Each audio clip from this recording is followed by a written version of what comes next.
Batang si Chog Moral humandusay sa loob ng court. Hindi maganda ang pagkakabagsak ng batang mamaw, ngunit buhat mode pa rin siya hanggang dulo. At batang Gilas, ready na muling makipagbakbakan sa FIBA Asia Under-16.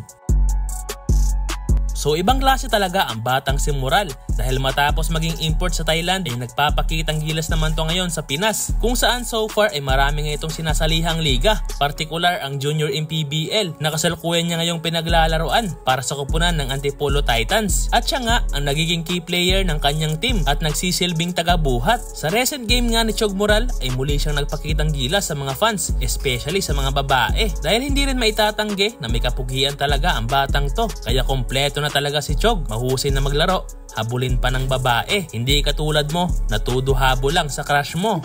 So balik na tayo sa topic, muling nagpakitang gilas nga si Chog sa Junior MPBL sa koponan niyang Antipolo Titans kontra sa San Pedro. At sa first half nga ng laban ay hindi maganda ang pinakitang performance ni Chog, kung saan nagtala lang siya ng 2 points. Ngunit sa second half ay bumawi nga itong ating pambato, kung saan pinamalas niya ang kanyang mga crucial shot sa last minute ng laban. What a play, Chog Moral! Flying through! Dahilan para madala ni Chog Moral sa overtime ang buong game. Ngunit sa hindi inaasahan, sa last 1 minute mark ay nadulas nga itong si Chog mula sa isang fast break, at masama nga ang pagkakabagsak ni Moral dahil tumama ang likurang bahagi ng kanyang ulo sa sahig na napakadelikado dahil nandyan ang ating utak. And now Antipolo attacking, Moral splits! Oh wow, and Moral!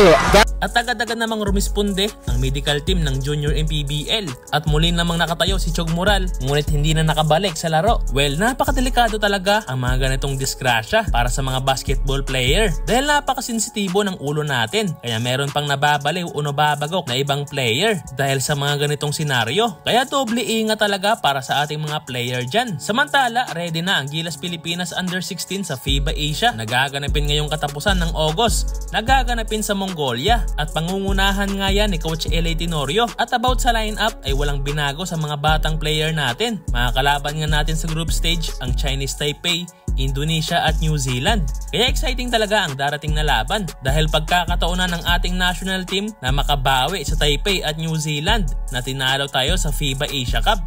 At balik na tayo kay Chog Moral at ito nga ang kanyang mga highlights.